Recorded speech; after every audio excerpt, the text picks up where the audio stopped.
Hello, হাঁসজারু চ্যানেলে আপনাদের স্বাগত।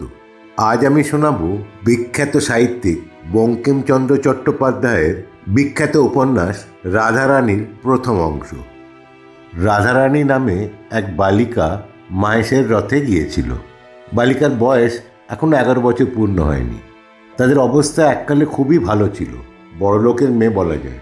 কিন্তু তার বাবার মৃত্যুর পরে তার মার সঙ্গে এক জ্ঞাতির মকদ্দমা হয়, সর্বস্ব নিয়ে মকদ্দমা। মোকদ্দমাটি তার মা হাইকোর্টে হেরে যান। হারবা মাত্র ডিক্রি জারি করে রাধারানীদের বাড়ি থেকে বার করে দেন এবং তাদের সমস্ত কিছু, তখনকার দিনে প্রায় 10 লক্ষ টাকার সম্পত্তি, সবই নিয়ে নেন। এছাড়া মোকদ্দমার খরচা বাবদ বেশ কিছু টাকাও দিতে হয়। তাই নগদ যা ছিল তা সবই গেল। তখন রাধারানীর মা তার সমস্ত গয়নাগাটি বেচে প্রিভি কাউন্সিলে আপিল করলেন, কিন্তু আহারের সংস্থান আর রইল না। তখন ওই বিধবা এক ছোট কুটিরে রাধারানীকে নিয়ে আশ্রয় নিয়ে কোনো রকমে নানা রকম কাজকর্ম করে দিনপাত করতে লাগলেন। কিন্তু দুর্ভাগ্যক্রমে রথের ঠিক আগেই রাধারানীর মা খুবই অসুস্থ হয়ে পড়লেন। যে কাজ করে তিনি দিনপাত করতেন সেটা বন্ধ হলো। সুতরাং আর খাওয়া জোটে না। মার অসুস্থ, তাই উপবাস করে থাকেন। আর রাধারানী খাবার জুটল না বলে উপবাস করে থাকে। রথের দিন তার মার যেন শরীরটা একটু ভালো হলো, সুতরাং পথ্যের প্রয়োজন। কিন্তু পথ্য দেবে কোত্থেকে? তখন রাধারানী কাঁদতে কাঁদতে কতগুলো বনফুল তুলে তার মালা গাঁথল।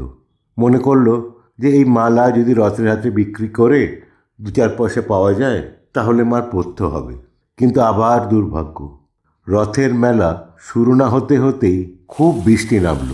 বৃষ্টি দেখে মেলা ভেঙে গেল। লোকে যারা যারা এসছিল তারা সব ফিরতে লাগলো, কেউ মালা কিনল না। রাধারানী মনে মনে ভাবল, না একটু ভিজলাম, বৃষ্টিতে থামলেই আবার লোক জমবে, তখন বিক্রি করা যাবে। কিন্তু বৃষ্টি আর থামল না, লোকও আর জমল না। সন্ধ্যা হলো, রাত্রি হলো, খুব অন্ধকার হলো। অগত্যা রাধারানী কাঁদতে কাঁদতে বাড়ির দিকে চলল। অন্ধকার কাদামাখা পথ, খুবই পিচ্ছিল, কিছুই দেখা যায় না। তার উপর আবার মুষলধারে বৃষ্টি হচ্ছে। মার অন্নাভাব মনে করে রাধারানীর চোখ থেকে সেই বর্ষার থেকেও যেন বেশি জল পড়ছিল। রাধারানী কাঁদতে কাঁদতে আছাড় খাচ্ছিল, আবার কাঁদতে কাঁদতে উঠে দাঁড়াচ্ছিল, আবার কাঁদতে কাঁদতে আছাড় খাচ্ছে। বৃষ্টির জলে সে সম্পূর্ণ ভিজে গেলেও 1 পয়সা বনফুলের মালা সে বুকে করে রেখেছিল, ফেলেনি। এমন সময় অন্ধকারে হঠাৎ কে একজন রাধারানীর ঘাড়ের ওপর প্রায় এসে পড়ল। রাধারানী এতক্ষণ ডাক ছেড়ে কাঁদেনি, এখন খুব জোরে কেঁদে উঠল। যে ঘাড়ের ওপর এসে পড়েছিল সে বলল, কে গো, তুমি কাঁদো? পুরুষ মানুষের গলা, কণ্ঠস্বর শুনে রাধারানীর কান্না বন্ধ হলো। রাধারানীর চেনা লোক নয়, কিন্তু লোকটি যে বড় দয়ালু, রাধারানীর ক্ষুদ্র বুদ্ধিতে এটা বুঝতে পারল। রাধারানী কান্না বন্ধ করে বলল, আমি খুব দুঃখী লোকের মেয়ে, আমার কেউ নেই, শুধু মা আছে। সেই পুরুষ বলল, তুমি কোথায় গিয়েছিলে? রাধারানী, আমি রথ দেখতে গিয়েছিলাম, বাড়ি যাব, কিন্তু অন্ধকারে বৃষ্টিতে পথ পাচ্ছি না। সে পুরুষ বলল, তোমার বাড়ি কোথায়? রাধারানী বলল, শ্রীরামপুর। তখন সে ব্যক্তি বলল, এসো আমার সঙ্গে এসো, আমিও শ্রীরামপুর যাব। কোন পাড়ায় তোমার বাড়ি আমাকে বলো, আমি তোমাকে বাড়ি রেখে আসছি, কোনো চিন্তা নেই। রাস্তা খুব পিছল, তুমি আমার হাত ধরো শক্ত করে, নইলে পড়ে যাবে। এইভাবে সেই ব্যক্তি রাধারানীকে নিয়ে অন্ধকারে চলতে লাগলো। অন্ধকারে সে রাধারানীর বয়স অনুমান করতে পারেনি, কিন্তু কথার স্বরে বুঝেছিল রাধারানী নিতান্ত বালিকা। এখন রাধারানী তার হাত ধরায় হাতের স্পর্শে বুঝতে পারল রাধারানী বড় বালিকা। তখন সে জিজ্ঞেস করলো, তোমার বয়স কত?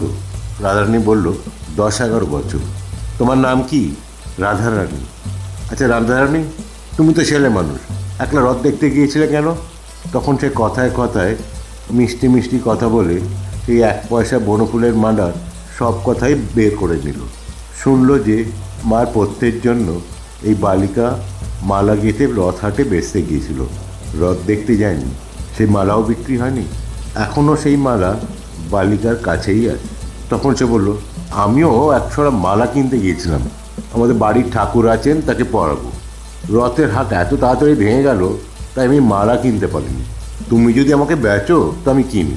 রাধারানীর খুব আনন্দ হলো, কিন্তু সে মনে মনে ভাবলো যে এত যত্ন করে হাত ধরে যে আমাকে বাড়ি পৌঁছে দিচ্ছে, তার কাছে দাম নেবো কী করে। আবার ভাবলো তা নাহলে মা খাবে কি। এই ভেবে রাধারানী মালাটা ওই পুরুষটিকে দিল। লোকটি বলল, এর দাম 4 পয়সা, এই নাও তুমি। এই বলে সে রাধারানীর হাতে টাকাটা দিল। রাধারানী বলল, এ কি পয়সা, এত বড় বড় ঠেকছে। লোকটি বলল, ডবল পয়সা, দেখছো না আমি দুটো বেশি দিইনি। রাধারানী বলল, এ তো রাতের অন্ধকারও চকচক করছে, তুমি ভুলে টাকা দাওনি তো। লোকটি বলল, না না, এই নতুন কলার পয়সা তো, তাই চকচক করছে।